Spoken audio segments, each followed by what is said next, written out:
पाठ 3 सीखने का आनंद। सीखने का आनंद।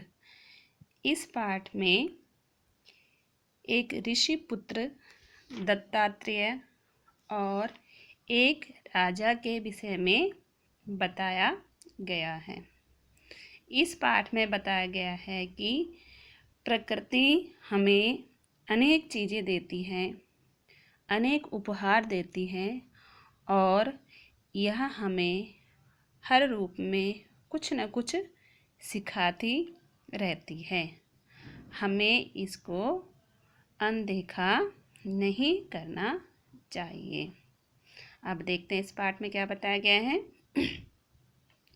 दत्तात्रेय एक ऋषि का पुत्र था। जो दत्तात्रेय थे वो एक ऋषि के पुत्र थे। वह अपना ज़्यादातर समय आश्रम के बाहर जंगल में पक्षियों, तितलियों और फूलों के बीच रहकर बिताता था। वे जो क्या करते थे, अपना ज़्यादातर समय जो थे जंगल में रहकर पशु पक्षियों, तितलियों उनके बीच रहकर बिताते थे। वह प्रकृति के हर चीज़ से ज्ञान बटोरते थे। जैसे मैंने आपको बताया, प्रकृति हमें कुछ न कुछ ज्ञान देती है। तो वो भी जो ऋषि पुत्र थे दत्तात्रेय, वो प्रकृति के हर चीज़ से कुछ न कुछ ज्ञान बटोरते थे। इसलिए वह छोटी सी आयु में बहुत समझदार हो गया था। जो ऋषि पुत्र थे दत्तात्रेय, इसलिए प्रकृति के बीच में रहकर वह छोटी सी आयु में बहुत अधिक समझदार हो गया था।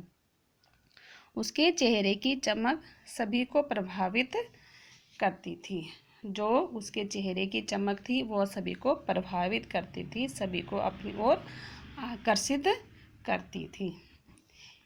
एक दिन राजा घोड़े पर सवार जंगल से गुजर रहा था। अब एक दिन क्या हुआ, एक राजा जो थे वो घोड़े पर सवार होकर उसी जंगल से गुजर रहे थे जिस जंगल में ऋषि दत्तात्रेय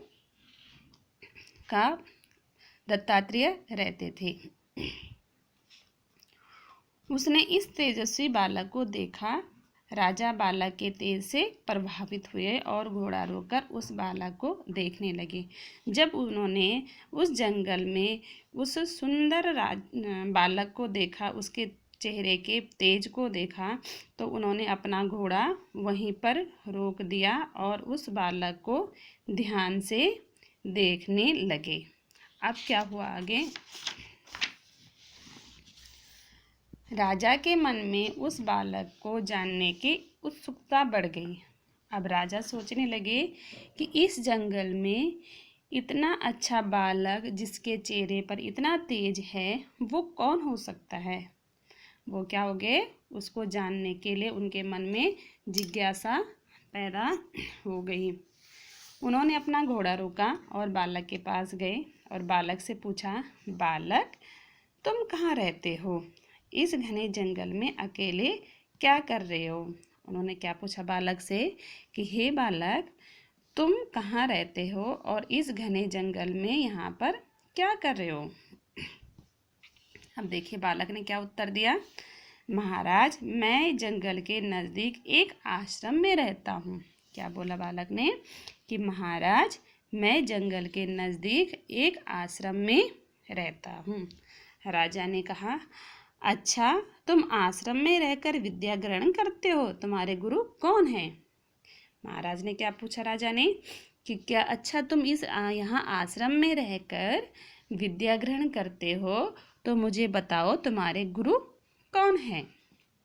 अब बालक ने कितना अच्छा उत्तर दिया। देखिए, मेरा कोई एक गुरु नहीं है, अनेक गुरु है। बालक ने क्या कहा कि मेरा एक ही गुरु नहीं है बल्कि मेरे तो अनेक गुरु है, यानी कई गुरु है। मैं एक ही गुरु से शिक्षा नहीं लेता, मैं कई गुरुओं से शिक्षा लेता हूँ। अब देखिए आगे क्या राजा क्या सोचते हैं। अनेक गुरु की बात सुनकर राजा बहुत ही हैरानी हुई। राजा ने सोचा, अनेक गुरु, एक बालक को कितने गुरु शिक्षा दे सकते हैं। यह सुनकर राजा को हैरानी हुई। उनकी दुविधा भांपकर दत्तात्रेय ने कहा कि धरती, पानी, आकाश, हवा, आग, सूरज, तितलियाँ, मकड़ियाँ, पेड़ सब उसे कुछ न कुछ सिखाते हैं, इसलिए उसके अनेक गुरु हैं। अब क्या था कि जो दत्तात्रेय थे वो बहुत समझदार थे, तो वो जो है राजा की बात को भांप गए, मतलब वो समझ गए कि राजा जानना चाहते हैं कि उनके अनेक गुरु कौन कौन से हैं। तो उन्होंने दत्तात्रेय ने एक एक करके अपने सारे गुरुओं के नाम बता दिए। उनमें से कौन थे? धरती, आकाश, हवा, आग, सूरज, तितलियाँ, मकड़ियाँ, पेड़, ये सब उसके अनेक गुरु थे। उसने बताया कि इनसे मुझे कुछ न कुछ सीखने को मिलता है। अब आगे राजा क्या कहते हैं? तुम्हारा मतलब प्रकृति तुम्हारी गुरु है। मैं जानना चाहता हूँ कि प्रकृति तुम्हें कैसे सिखाती है। अब राजा क्या बोले कि तुम्हारा मतलब ये है कि प्रकृति तुम्हारी गुरु है, तो मैं यह जानना चाहता हूँ कि प्रकृति तुम्हें क्या और कैसे सिखाती है। अब बालक क्या जवाब देता, देखिए, धरती से मैंने सहनशीलता सीखी। आपको सबको पता है कि धरती माँ जो हमारी, उसमें बहुत ज़्यादा सहनशीलता होती है। हम उस पर कितने ही अत्याचार करते हैं, लेकिन फिर भी वो हमें अपनी गोद में समा के रखती है। हमें हरे भरे पेड़ पौधे, फूल फल, ये सब हमें प्रदान करती रहती है। पानी से निर्मल और शांत रहना सीखा। पानी हमेशा कैसा होता है? निर्मल, यानी साफ, स्वच्छ और शांत रहना सीखा। क्या कहता है बालक? धरती से सहनशीलता सीखी, पानी से निर्मल और शांत रहना सीखा। आकाश ने मुझे हर पल आनंदित रहकर जीना सिखाया। और आकाश ने क्या सिखाया? कि हर पल, यानी कि चाहे कैसी भी परिस्थितियाँ हो, लेकिन हमें हमेशा आनंद होकर ही जीना सिखाया। हवा ने निरंतर आगे बढ़ते रहना तथा आग ने दूसरों को सौहार्द और रोशनी देना सिखाया। और क्या क्या हवा ने क्या सिखाया? निरंतर आगे बढ़ते रहना सिखाया। और आग ने दूसरों को रोशनी देना तथा सौहार्द माने सद्भाव, यानी अच्छा भाव रहना सिखाया। ये मैंने आग, हवा और पानी तथा धरती से सीखा। आगे देखिए क्या बताते हैं।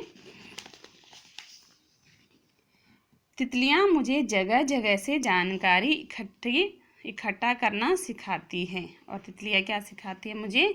कि जगह जगह से जानकारी इकट्ठी करना, क्योंकि तितलियाँ एक फूल से दूसरे फूल पर मंडराती रहती है।